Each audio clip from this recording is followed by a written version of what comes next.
Tam, talilam, vaca, s'en va dans l'oubli éternel.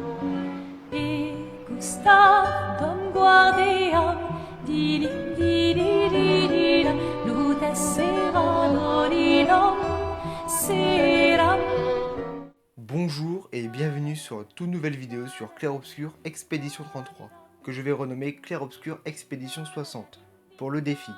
Ce défi a déjà été expliqué dans le trailer, déjà posté sur la chaîne, mais pour rappeler les bases, pas de Lumina, pas de nouvelles armes, que les armes de base. En attendant, je vous invite à regarder cette magnifique introduction. Bon visionnage.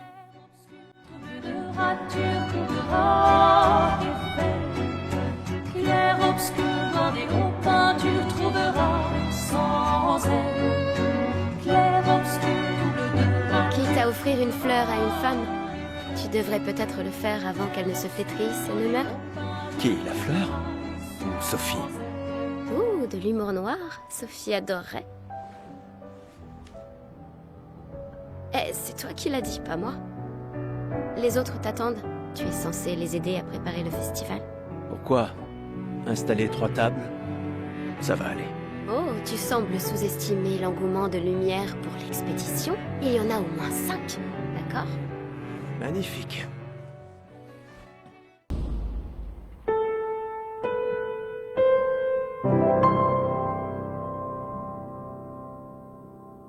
Notre aventure commence avec Gustave, un ingénieur qui s'apprête à rejoindre Sophie, son ex, avant son gommage.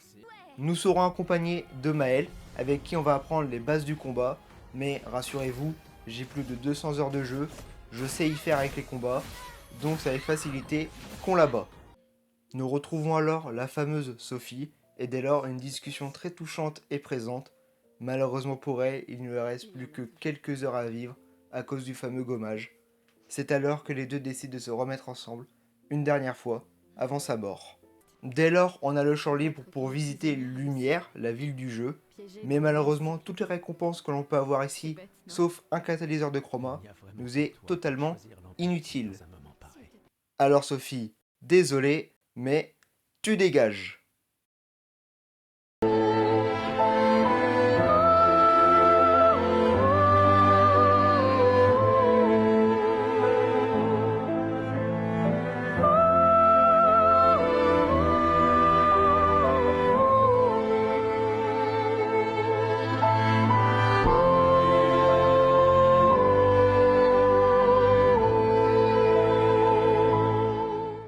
C'est alors que le festival de l'Expédition 33 commence. L'Expédition 33 est une expédition visant à combattre la Parthresse afin qu'elle arrête le gommage. Dedans, nous aurons toutes les personnes ayant plus de 32 ans et Maël. Demandez pas pourquoi, je sais pas ce qu'elle fout là. Par ailleurs, un nouveau combat s'enclenche avec Maël, et croyez-moi, ça va pas être le dernier. Vous avez compris, vous savez quelle fin je vais prendre. Nous rencontrons les apprentis de Gustave, nous rencontrons aussi Emma, la sœur de Gustave, et nous allons être lancés dans l'expédition. L'humanité a eu 1 an pour se préparer, donc je pense que cette expédition ne va pas mal se dérouler, n'est-ce pas? Hein? Est-ce que j'ai tort?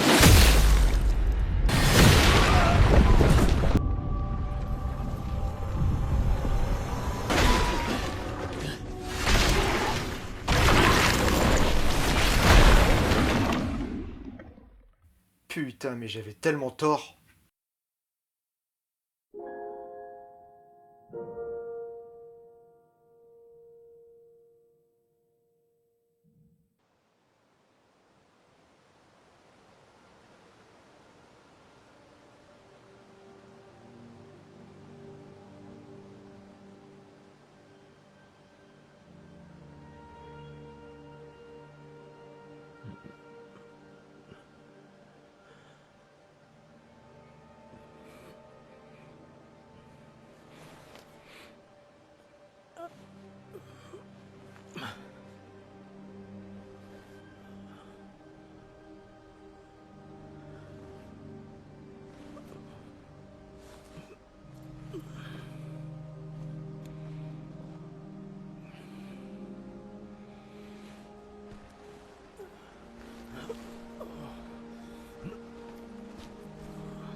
Nous retrouvons alors Gustave dans les vallons fleuris, une zone très paisible comparée à ce qui s'est passé il y a 2 minutes. Nous nous trouvons aussi face à notre premier Névron, c'est-à-dire notre premier ennemi, à savoir que les Névrons c'est l'ennemi principal de ce jeu. On verra, c'est des sortes de monstres qui prennent plusieurs aspects, plusieurs capacités, plusieurs différences, on va dire.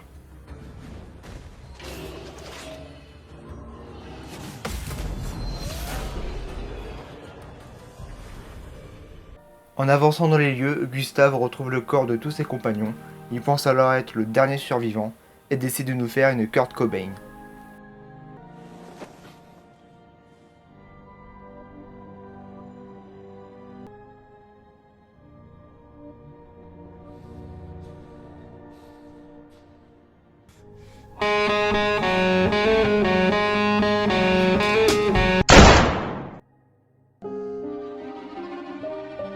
Je t'aimerai toujours. Non, ok, je vous montre la vraie séquence. Avant de passer à l'acte, Gustave est sauvé par une de ses compagnons de l'expédition 33, et c'est alors qu'un Névron surpuissant arrive. Mais comme d'habitude, je connais quasiment le jeu par cœur, donc c'est avec facilité que je le bats.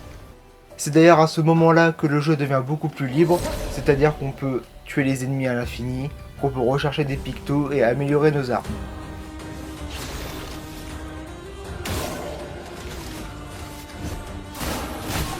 Le début du jeu est assez facile, je connais les ennemis par cœur, je connais leurs patterns, je sais quoi gagner, comment gagner de l'XP, je sais les pictos, mais je vous préviens tout de suite, ça va pas être très compliqué pour le début, comparé à plus tard où ça va être beaucoup plus dur.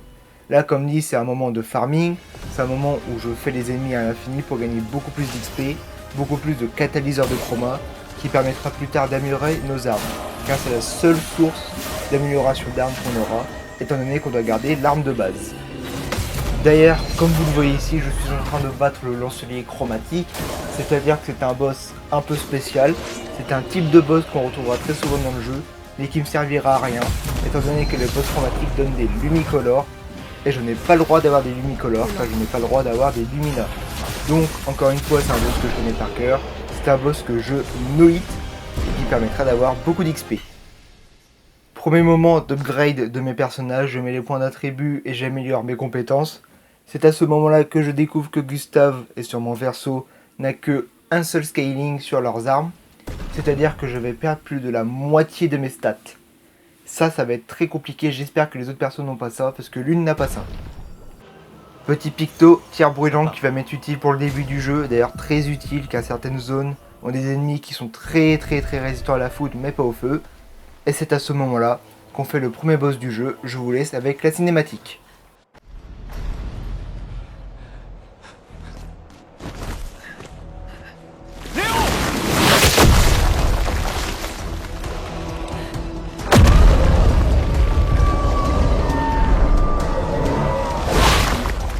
Merde, il est énorme. On se replie. Putain de merde.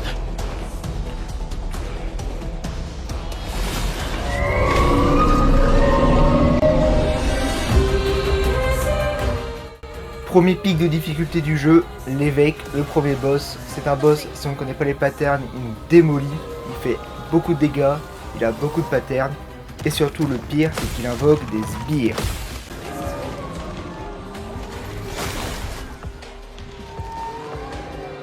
Mais encore une fois, c'est un boss que j'arrive à vaincre du premier coup, en no-hit encore une fois. Je vous laisse avec la cinématique de fin.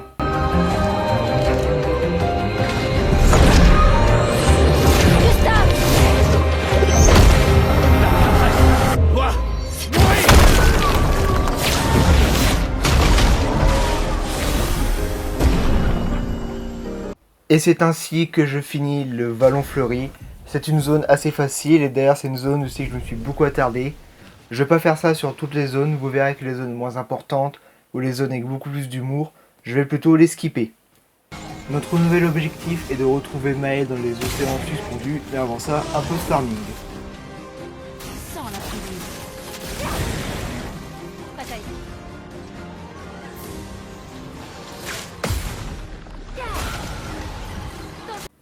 Après tout ceci, la nuit tombe et Gustave et Lune décident de faire un camp et de s'y reposer.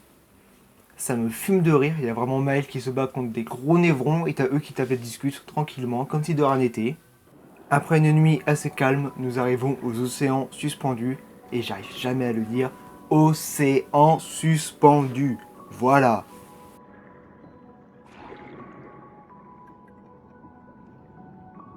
Je me demande quand même pourquoi ils gardent des pictos comme ça les névrons, je veux dire, ça leur sert à rien quoi. Donc bon, excusez-moi, je vous flingue, voilà. Et maintenant je prends le picto. Il s'agit de tir marquant, un picto très important, mais malheureusement s'il est bas level pour la fin du jeu, je ne pourrai pas le garder. Donc pour l'instant c'est Lune qui l'aura, car ses compétences permettent d'avoir plus de brûlure quand il y a des ennemis marqués. Nous poursuivons le chemin jusqu'à la hutte.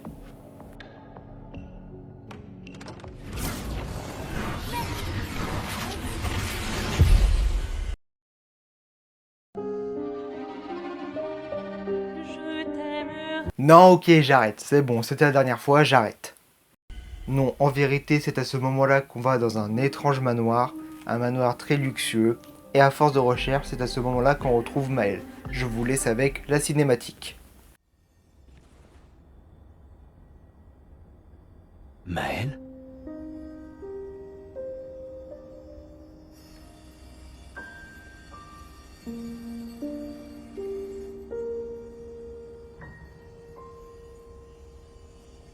Gustave. Tu es réel?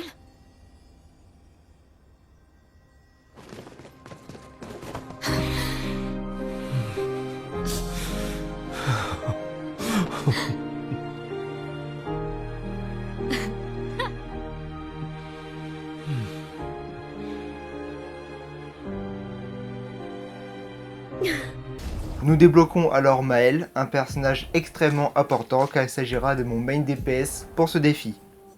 En chemin, on est bloqué par un anus. Je sais pas expliquer ça autrement. Mais en tout cas, ce conservateur va nous apprendre à esquiver les attaques sautées dans un combat scripté. Un combat extrêmement facile car il ne fait que des attaques sautées. Donc c'est un combat qu'on fait en perfect, en no-hit. Et après ce fameux combat, je vais faire apprendre des compétences et donner des points d'aptitude à tous mes personnages, surtout Maël. Malheureusement, je découvre qu'elle aussi n'a que un seul scaling. Un scaling, c'est la lettre en fait qui permet d'avoir plus de stats quand on met un point dedans. C'est un problème parce que ça veut dire qu'elle aussi va perdre la moitié de ses stats.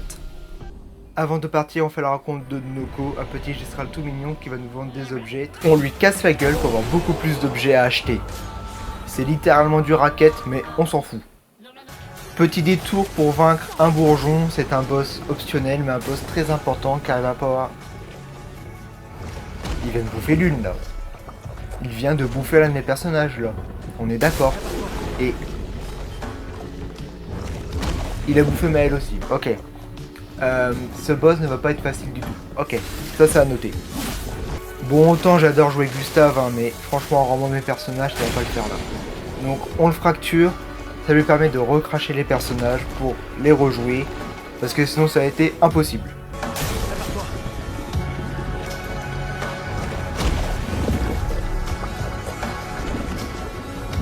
Pause. Il a ravalé Lune. Bon, vas-y, c'est bon, j'en ai marre. Allez, fin de l'histoire. C'est bon, ça suffit, faut arrêter les conneries au bout d'un moment. Après cette mésaventure, on va dire, je fais un peu de farming, un peu d'exploration pour avoir des catalyseurs de chroma, un peu d'XP. C'est un truc assez facile dans la zone, je connais encore les ennemis, surtout les brûleurs. Et après ceci, on se retrouve pour le deuxième boss, le Goblou. Encore une fois, c'est un boss que je connais par cœur. C'est un boss que je détruis littéralement en moins de 10 minutes. Et franchement, c'est un boss que j'apprécie particulièrement pour la symbolique qu'il a. Mais encore une fois, c'est un no-hit. Fin de l'histoire, prochaine zone.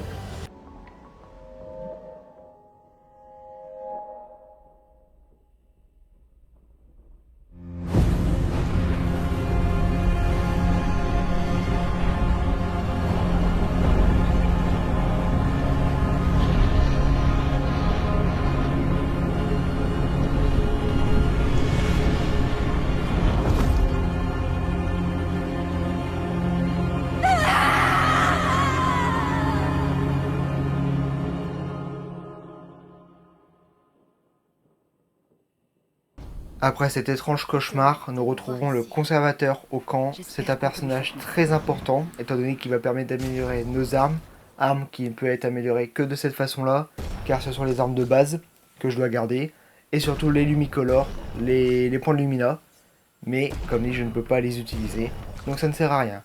Le conservateur ne va servir qu'aux armes. Petit moment de farming, afin d'améliorer encore une fois tous nos personnages, c'est un moment très important. On va devoir chercher un bateau, au moins un moyen de naviguer à travers les mers. Donc Noko nous a indiqué le sanctuaire ancien pour aller au village des Gestrals. C'est une zone très belle, très franchement je n'ai rien à dire sur ça. Et franchement c'est bla bla bla bla bla. Ouais c'est bon, allez. Elle est bien la zone, c'est bien, c'est beau, mais franchement j'aime pas. Désolé, le côté humoristique avec les Gestrals j'ai bien aimé la première fois, après c'est juste chiant. Alors on skip tout ça. Tout ce qu'il y a à dire c'est que si elle, une des aventurières de l'expédition, est en vie, on la retrouve à ce moment-là lors du tournoi. Et rien à dire de plus. Golgra nous donne le mot de passe pour aller chez Esquier, une créature assez ancienne et surtout surpuissante qui nous permettra de naviguer à travers les mers. On améliore Ciel aussi, on améliore les compétences de Ciel, on améliore les attributs. Ça va être un main que je vais avoir plus tard pour un certain boss, je vous dirai rien de plus. Ensuite, nous allons à l'arène secrète des Gestrals. C'est une zone très importante. Une zone où on aura des bons pictos pour les personnages solo. Et aussi et surtout de l'XP. Énormément d'XP. Le boss final de cette zone, Julien Petite Tête, demandez pas pourquoi, c'est encore un côté humoristique, a énormément d'XP à donner. Plus de 30 000 d'XP sur le No-Hit. C'est un boss extrêmement fort qu'on va utiliser pour chaque personnage afin de gagner beaucoup d'XP. C'est après un long moment de farming sur Julien Petite Tête qu'on va aller vers la fin de l'acte 1, c'est-à-dire le nid d'Esquier, puis plus tard les falaises de Rochevague. Mais avant ça, je dois vous dire un truc que j'ai oublié de vous dire. Pour le défi, je vais faire en sorte que tous mes personnages portent les maillots de bain. Pour respecter, on va dire, l'expédition 60 qui a inspiré ce défi, je vais faire en sorte que le personnage ressemble le plus.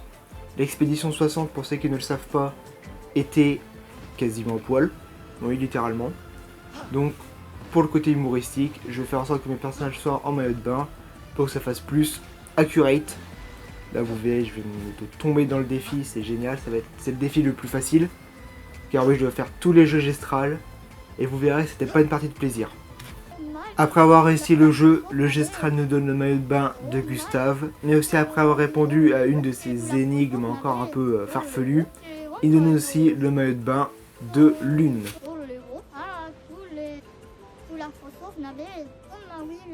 Je l'équipe directement sur mes personnages, en espérant que ça va pas me faire strike la vidéo. Je pense que c'est bon, hein. C'est encore assez accurate.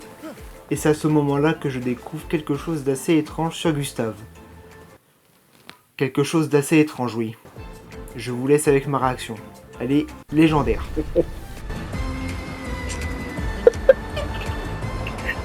Ça va, Gustave?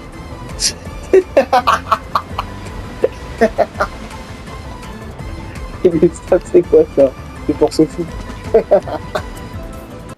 Après avoir récupéré les équipements, après avoir récupéré de l'XP, après avoir récupéré les maillots de bain, je décide de continuer l'aventure dans le nid d'Esquier. Je vous laisse avec toutes les cinématiques, excusez-moi, c'est juste incroyable. Bon visionnage. Golgra a dit de crier le mot de passe aussi fort que possible. Alors... Gustave?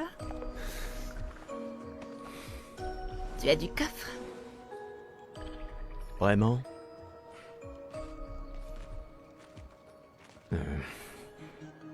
Allez, sois pas timide.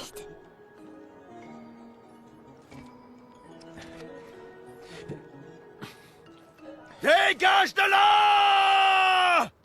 Jeez, tu pas qui m'a parino. Non, c'est juste... C'est le mot de passe. Mico fe micola, gor grande avare bombe no passwordito. Gomiku rapito sava.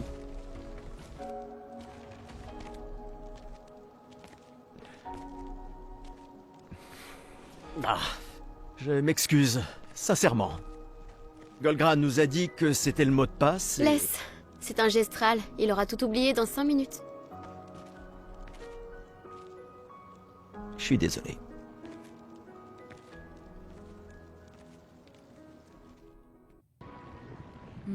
Pas d'esquier. Bonjour,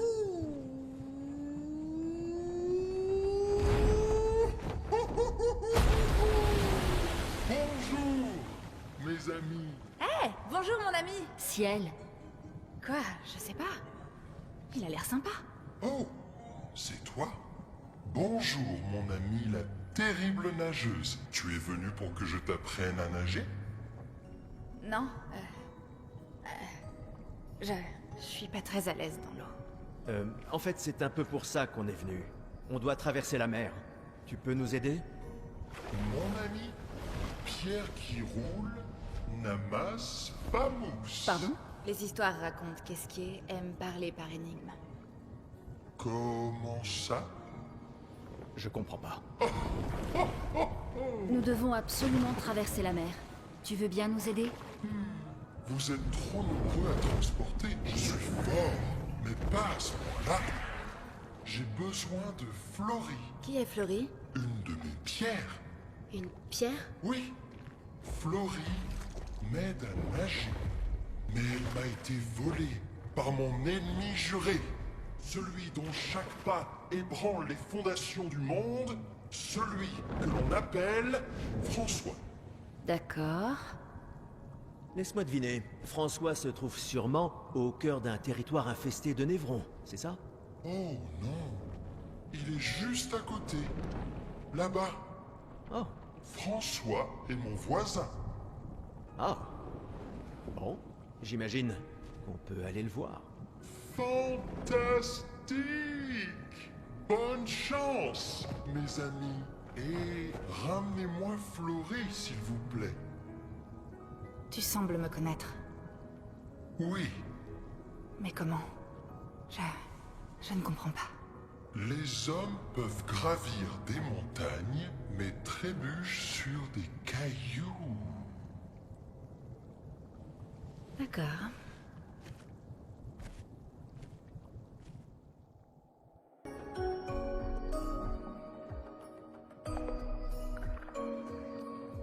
Y a rien ici.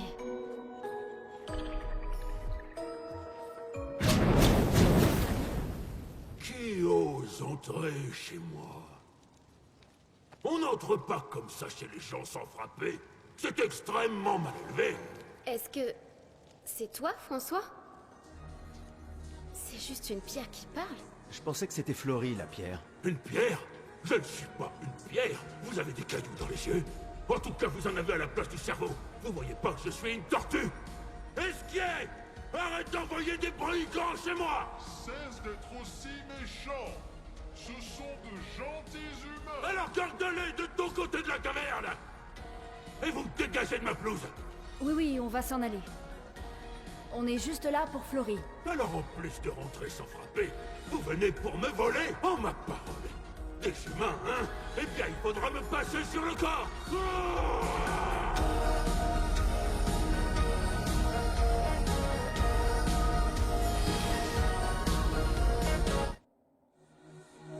Vous pouvez dire ce que vous voulez, j'ai vraiment laissé les cinématiques juste par envie. C'est pas par flemme d'animer, de monter, non vraiment. C'était incroyable, je voulais juste repartager ça avec vous. Donc maintenant on combat François qui lance l'attaque la plus puissante de tous les temps, l'attaque de glace plus précisément. Bon, c'est Paris évidemment. À savoir que si on se laisse toucher par cette attaque, on se fait one shot. Parce que François nous one shot. On rigole, mais c'est vraiment l'un des mecs les plus forts du jeu.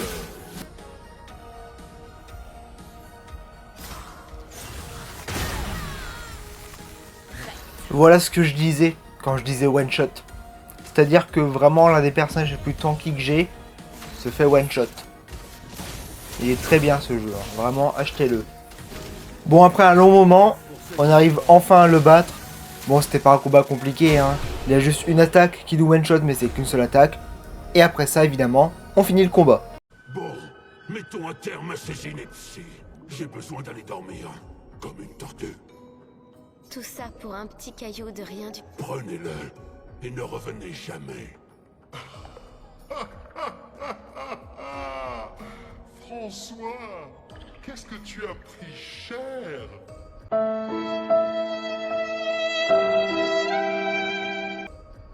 Je me vengerai. Je vous poursuivrai jusqu'au bout du monde. Mais tu peux pas bouger. Dégagez! Nous repartons alors voir Escape pour lui donner Flory, sa pierre, mais nous découvrons alors que ce n'est pas vraiment sa pierre et que sa pierre est toujours aux falaises de Rochevague. C'est alors notre prochaine destination. Petit passage au conservateur pour améliorer nos armes, parce que c'est le seul moyen d'avoir des dégâts, je vous rappelle.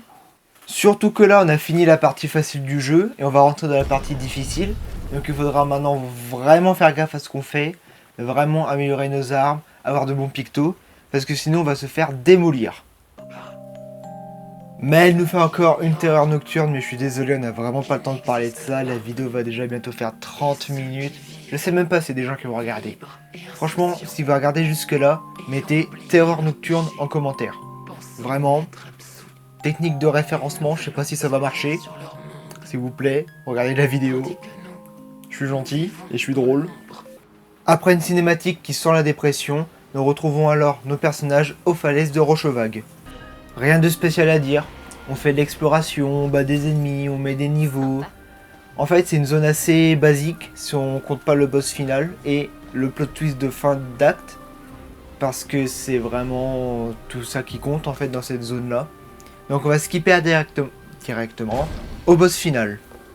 N'empêche, j'aime beaucoup la mise en scène qu'ils ont fait avec les petites loupiottes là qui s'allument et tout, et ce qui nous dit qu'il y a un gros danger.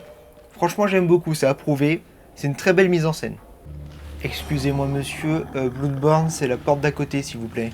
Premier pic de difficulté du jeu, c'est un boss assez compliqué pour l'acte 1, le plus dur, évidemment c'est le boss final de l'acte 1. Mais, comparé à ce qu'on aura après, si vous voyez ce que je veux dire, ça va aller. Après 10 minutes de combat intense, on réussit enfin sa première phase, et on passe directement à la phase 2.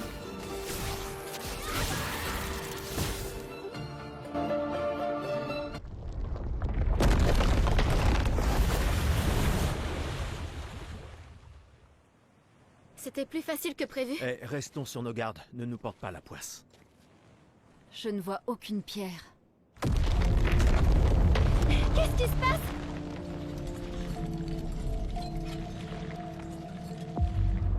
La poisse.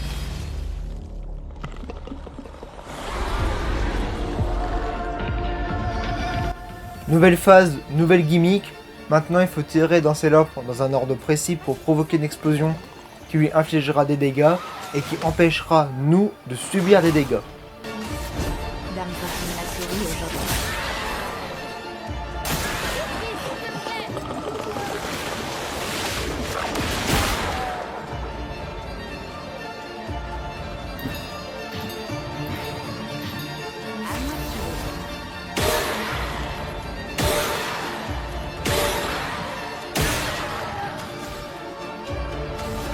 Voilà ta carte. Encore une fois, après un très long moment, j'ai réussi enfin à le battre. Et je vous laisse avec la cinématique. Ceux qui connaissent le jeu savent ce qui va se passer. Si vous ne connaissez pas le jeu, juste partez de la vidéo. Vraiment partez, regardez plus tard. Parce que c'est vraiment l'une des scènes les plus choquantes, je pense.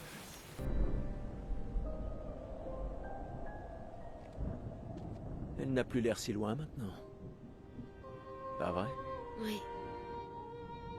Tu veux lancer une autre pierre? Les autres nous attendent, mais... Tu pourrais l'atteindre? D'accord.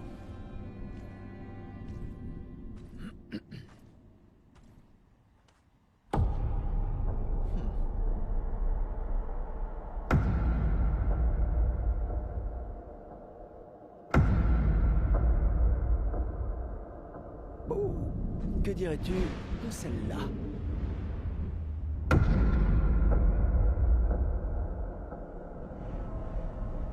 C'est vraiment important.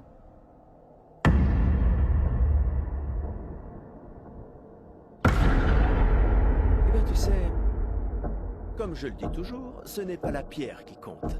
C'est plus ses... Gustave?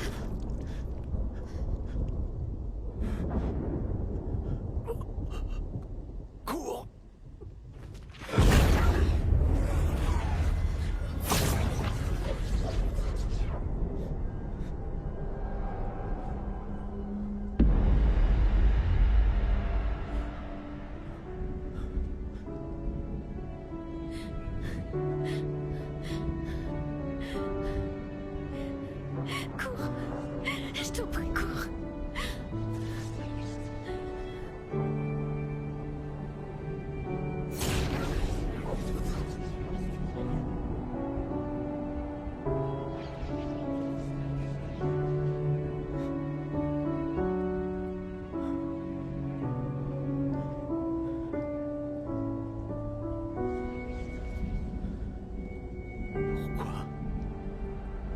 Pourquoi est-ce que vous faites ça?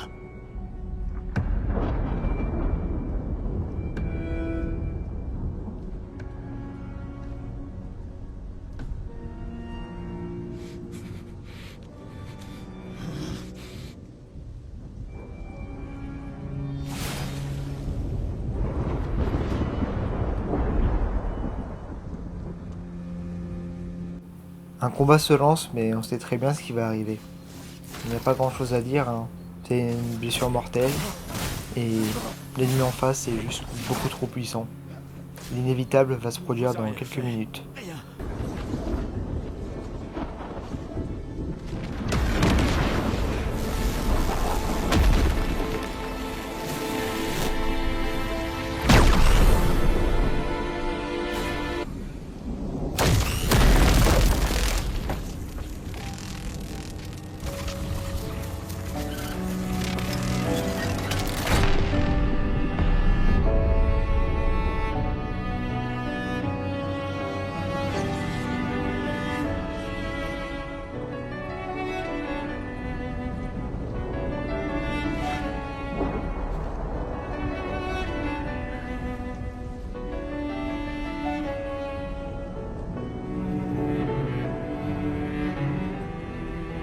Ceux qui suivront.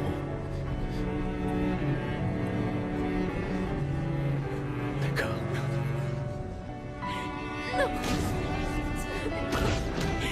Tu m'avais promis!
Tu ne peux pas encore comprendre. Mais je vous fais une faveur. Ce n'est pas de la cruauté.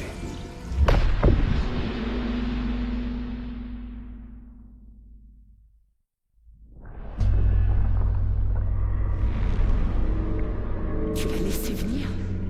Tu sais bien qu'elle est trop faible pour ça. Comment peux-tu lui faire prendre un tel risque? Maintenant, tu t'en préoccupes. Mon ange, tu aurais dû rester à la maison. Je t'avais dit de ne pas t'en mêler.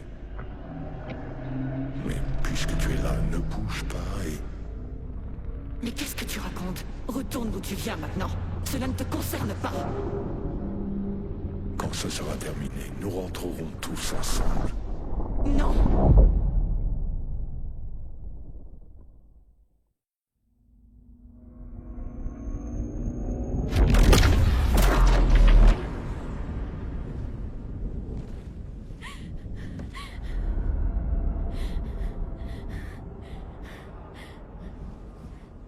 Je comprends que tu te sentes perdu.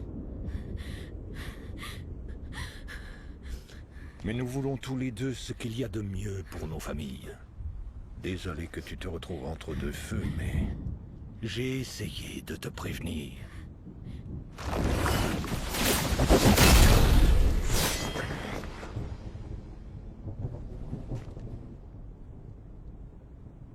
Ça faisait longtemps.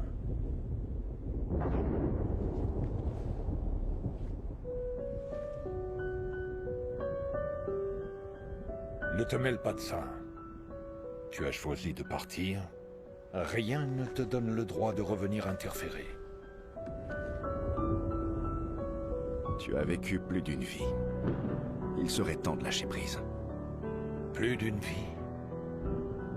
Certes, mais toujours avec une famille déchirée. Non.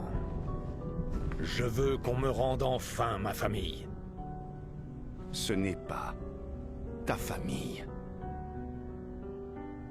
C'est elle, ta famille.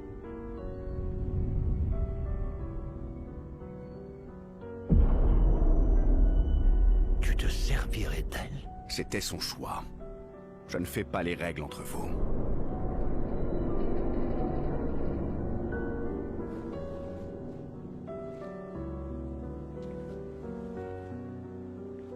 Hé. Ça va. Ne t'inquiète pas. Je m'occupe de tout.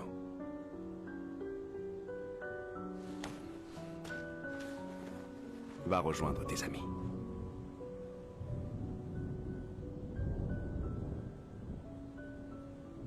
Va.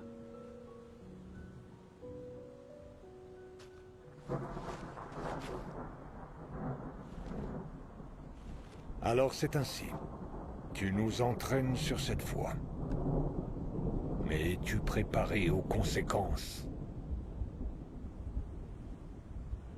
Elle ne peindra plus jamais.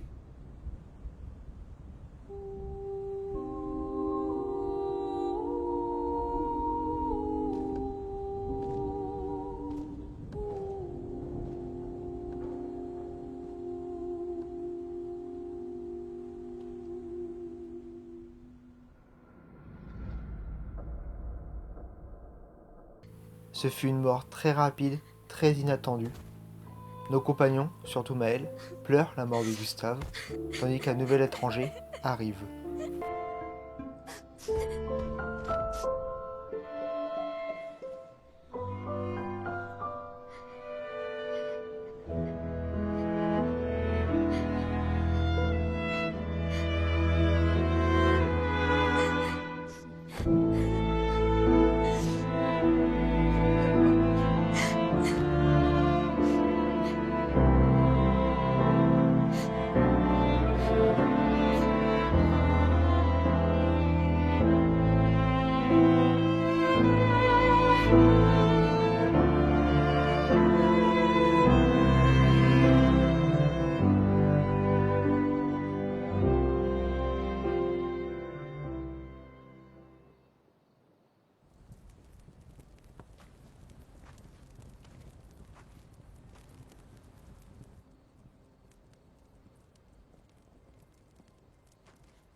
La dernière fois qu'on était assis ensemble. À lumière. On pleurait nos parents. À croire qu'on se retrouve uniquement pour porter le deuil.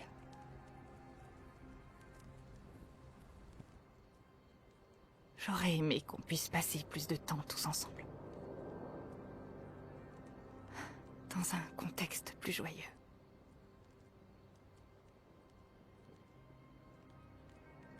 Le plan n'a pas changé. Direction le monolithe. On continue vers le nord. Avec l'aide d'Esquier, on peut le faire. Mais on a perdu le convertisseur de Lumina. T'en fais pas, on pourra y réfléchir plus tard. Cet homme a détruit tous nos convertisseurs. L'expédition 32 en apportera plus. Ils auront une petite chance si... On leur prépare le terrain. Je dois remplir nos journaux. Hé. Ça va aller, tu sais.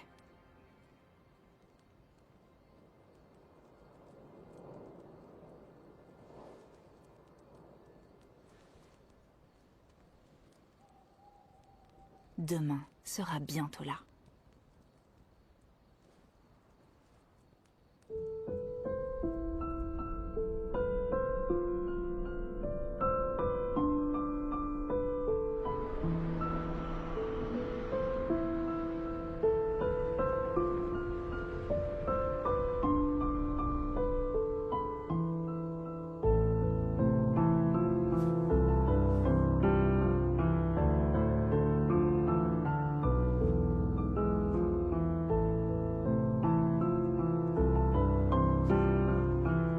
Ciel.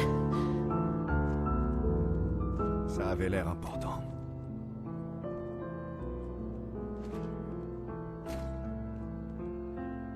Si vous voulez atteindre le monolithe, mieux vaut traverser la carrière au nord. Qui êtes-vous? Où avez-vous trouvé cet uniforme d'expédition? Étrange façon de dire merci. Désolé de ne pas avoir pu le sauver. Et si je porte cet uniforme, c'est parce que moi aussi j'ai fait partie d'une expédition. Quoi? Comment c'est possible? Je ne vous ai jamais vu. La première expédition. L'expédition 0. L'expédition 0? Mais vous êtes encore en vie et pas... Vieux? Je ne sais pas trop comment, mais... certains ont arrêté de vieillir. Et on n'est pas affecté par le gommage. Certains. Comme l'homme sur la falaise. Renoir. Notre commandant. Pourquoi? Pourquoi est-ce qu'il a massacré nos amis? Comment est-ce qu'il a pu trahir les siens? Il pense que son immortalité est un don de la peintresse. S'il meurt, elle aussi, et il a pris goût à la vie éternelle. Et pas vous? Enterrer tous les gens qu'on connaît a tendance à devenir pesant. Je n'ai pas pu aider votre ami. Mais je pourrais vous aider. Et vous joindre à nous? Si ça ne vous dérange pas, oui. Donc, si je veux tuer Renoir, je dois d'abord tuer la peintresse. C'est quoi ton nom? Verso. Et c'est ainsi que se conclut cette vidéo sur Clair Obscur Expédition 33. Et c'est ainsi aussi que se conclut la première vidéo pour le défi Clair Obscur Expédition 60. Les prochaines seront beaucoup plus basées sur le défi, étant donné que là il n'y avait pas beaucoup de difficultés. Mais vous verrez, la prochaine vidéo, excusez-moi, sur l'acte 2 sera beaucoup plus intense et surtout beaucoup plus longue, normalement. Enfin, j'espère pas en fait, parce que déjà 43 minutes de vidéo, voire plus maintenant, c'est déjà énorme. Donc on verra comment ça fera. Mais j'espère que ça vous aura plu, j'espère qu'il y aura des bons retours. En attendant, eh bien, je vous souhaite une bonne journée. Il n'y a pas grand chose à dire de plus, hein, une bonne journée. Ça se voit que je suis fatigué, hein, ouais, j'ai beaucoup bossé dessus. Il manque plus que la Minia et c'est bon. J'espère vraiment que c'est un concept qui va marcher. Parce que j'ai pas envie de faire ce genre de vidéo pour rien. Donc dites-moi en commentaire si ça vous a plu, dites-moi si je dois continuer ou non. En attendant, eh bien, bonne journée!